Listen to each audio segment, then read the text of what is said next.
మీ గ్రామానికి ఏది అవసరం ఉన్నా మా సోదరి సౌమ్య గారు ఉన్నారు, ఆవిడ కాబోయే ఎమ్మెల్యే గారు ఆల్రెడీ ఎమ్మెల్యే అయిపోయినట్టే. మనం జాగ్రత్తగా ఉండాలి. ఇంకా 69 రోజుల సమయం ఉంది. ఆ 69 రోజుల్లో మీకు ఒక్కడు కాదు రాక్షసుడు, 3 రాక్షసులు తయారయ్యారు.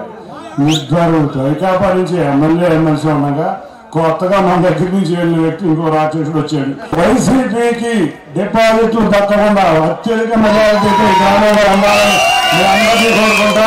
మీ మధ్య చిన్న చిన్న విభేదాలు కూడా ఉండకూడదు, సఖ్యంగా ఉందాం. తప్పకుండా ఈ గ్రామంలో వైసీపీ పారిపోయే విధంగా చేద్దాం.